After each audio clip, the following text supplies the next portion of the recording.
বন্ধুসকল ITI Assam Councelling 2021 registration কেনেকৈ কৰিব আৰু অনলাইন এপ্লিকেশ্যনখন কেনেদৰে ফিলিং কৰিব আজি ভিডিঅ'টোত সম্পূৰ্ণকৈ দেখাম ষ্টেপ বাই ষ্টেপ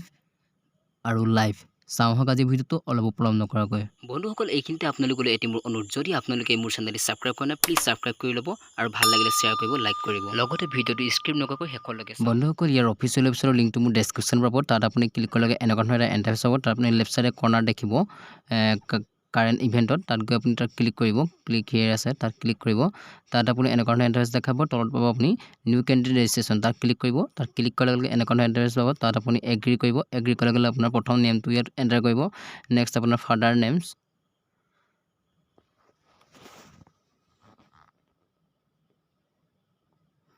নেক্সট আপোনাৰ মাদাৰ নেম নেক্সট আপোনাৰ ডেট অফ বাৰ্থটো এণ্টাৰ কৰিব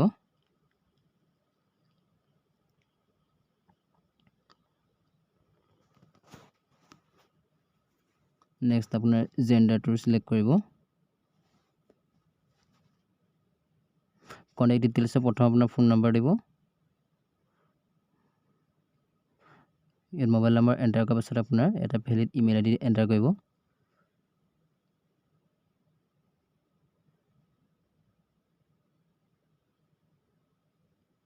ইয়াৰ পাছত আপোনাৰ চুজ ইউৰ পাছৱৰ্ড তাৰপিছত আপোনাৰ এটা পাছৱৰ্ড আপুনি বনাই ল'ব লাগিব নিজৰ মতে তাৰপিছত কনফাৰ্ম পাছৱৰ্ড কৰিব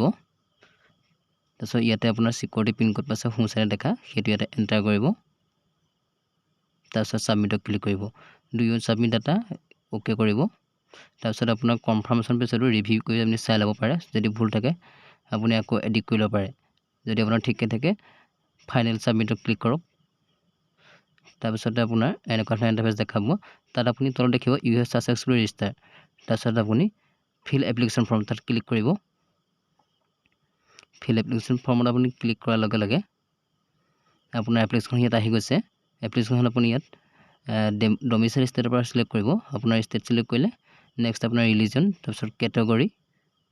কেটেগৰী আপোনাৰ জেনেৰেল হ'লে আপোনাৰ ইয়াত আপোনাৰ সাব কেটেগৰী আহিব তাত আপুনি লিষ্টৰ মতে আপুনি দিব নেক্সট আপোনাৰ লিগেল গাৰ্জেন যদি আপুনি বিচাৰে তেতিয়া আপুনি লিগেল গাৰ্জেন ইয়াত দিব নেক্সট আপোনাৰ ফেমিলি এনুৱেল ইনকামটো দিব তাৰপাছতে আপোনাৰ হাইস্ট কোৱালিফিকেশ্যনটো সিলেক্ট কৰিব সিলেক্ট কৰি আপোনাৰ সেভ এণ্ড নেক্সটত ক্লিক কৰিব ইয়াৰ লগে লগে আপোনাৰ এনেকুৱা ধৰণৰ এটা ইণ্টাৰফেচ দেখাব ইয়াত আপুনি আপোনাৰ কোৱালিফিকেশ্যন ডিটেইলছটো ভৰাব লাগিব প্ৰথম আহিব আপোনাৰ পাছিং ষ্টেটাছ আপুনি যদি পাছ কৰিছে পাছ দিয়ক নেক্সট আপোনাৰ পাছিং ইয়েৰ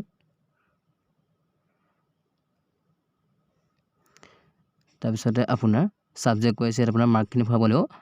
আৰু প্ৰতিটো সাবজেক্টখিনি পাছ কৰিছেনে সেইটো আপুনি ইয়াত ভৰাব লাগিব পাছিং ষ্টেটাছটো ইয়াত ভৰাব লাগিব আপুনি পাঁচটা সাবজেক্টৰ মাৰ্ক ভৰাৰ পাছত 6 নম্বৰটো আপুনি এড কৰি ল'ব লাগিব মই ইয়াত আপোনাৰ এড কৰি লৈছোঁ আৰু পাছ কৰিছেনে আপুনি ষ্টেটাছটো দিবই তাৰপাছত আপোনাৰ টোটেল মেক্সিমাম মাৰ্ক কিমান আছিলে মোৰ 100 আছিলে মই 100 ভৰাইছোঁ প্ৰতিটো সাবজেক্টতে 100 আছিলে কাৰণে 100 ভৰাইছোঁ আৰু আপুনি কিমান নম্বৰ পাইছে সেইটো শেষত ভৰাব ইয়াৰ পাছত আমি তলত দেখাব আপোনাৰ টোটেল মাৰ্কটো আৰু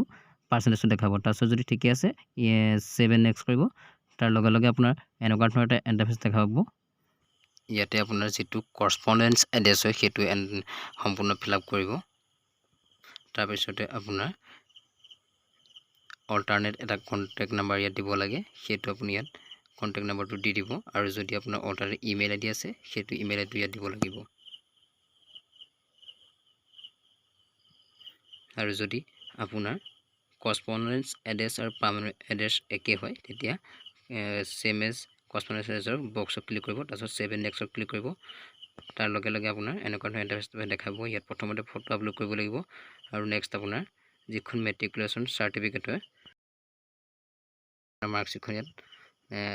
আপলোড কৰিব লাগিব আৰু সেইবিলাক হ'ব লাগিব আপোনাৰ পিডিএফত ফটোটো জেপিইজি আৰু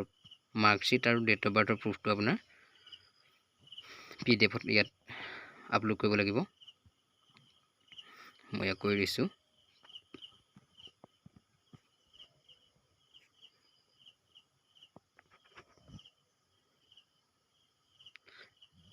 নেক্সট আপোনাৰ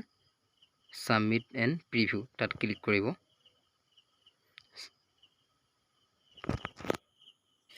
এতিয়া আপুনি এনেকুৱা ধৰণৰ এটা ইণ্টাৰফেচ দেখাব। ইয়াত আপোনাৰ ফটো ঠিকে আছে নে সেলফ ভেৰিফাই কৰিব লাগিব, ডকুমেণ্টবিলাক ঠিকে আছে নে এইবিলাক সেলফ ভেৰিফাই কৰিব লাগিব। মই চাই লৈছোঁ ইয়াত ঠিকে আছে নে। নেক্সটত আপোনাৰ বাৰ্থ চাৰ্টিফিকেট যিটো দিছে বাৰ্থ প্ৰুফ সেইটো ঠিকে আছে চাই ল'ব পাৰে। তাত আপুনি ডাঙৰ কৰি চাব এইটো click here for large viewer, আপুনি ইয়াতকৈ ডাঙৰকৈ চাব পাৰে আপোনাৰ ঠিকে আছে নে। এনেদৰে চাই ল'ব লাগিব। চাই লোৱাৰ পাছতে আপুনি যদি ঠিকে আছে আপুনি নেক্সট ছেভ ফাইনেল এণ্ড নেক্সটত ক্লিক কৰিব। তাত আপুনি এনেকুৱা ধৰণৰ দেখাব আপোনাৰ সম্পূৰ্ণ যিখন আপোনাৰ এপ্লিকেশ্যন কৰিলে সেইখন প্ৰিভিউ হৈছে আৰু এখন ফাইনেল ছাবমিট হয়। ইয়াৰ পিছতে আপুনি সম্পূৰ্ণকৈ চাই ল'ব, যদি কিবা ভুল আছে আপুনি এডিট কৰিব পাৰিব। যদি ঠিকে আছে আপুনি ইয়াত দেখাব ডিক্লেৰেশ্যন বক্সত ক্লিক কৰিব, ফাইনেল ছাবমিট কৰি দিব। দেখিব আপোনাৰ এপ্লিকেশ্যন ছাকচেছফুলি ছাবমিটেড আহিব। ইয়াৰ পিছত লেফ্ট ছাইডৰ কৰ্নাৰত যাব, কেণ্ডিডেট প্ৰফাইলত যাব, তাত আপুনি ক্লিক কৰিব। ক্লিক কৰাৰ লগে লগে আপোনাৰ যিখন এপ্লিকেশ্যন আপোনাৰ কৰা হ'ল এপ্লিকেশ্যন ইয়াত আহিব, এইখন আপুনি প্ৰিণ্ট আউট কৰি ল'ব। ধন্যবাদ বন্ধুসকল, চাই থকা আপোনাৰ অভিনৱ ইনফো ইউটিউব চেনেল। বন্ধুসকল আশা কৰোঁ আপোনালোকে ভিডিঅ'টো চাই ভাল পালে। যদি ভাল পালে আপোনালোকৰ কিবা সহায় হ'ল বুলি ভাবিছে তেন্তে ভিডিঅ'টো লাইক কৰিব, কমেণ্ট কৰিব, আৰু যদি কিবা অসুবিধা পায় তেতিয়া কমেণ্ট বক্সত কমেণ্ট কৰিব। নিশ্চয় আপোনালোকক যিমান পাৰোঁ মই সহায় কৰিম। ধন্যবাদ।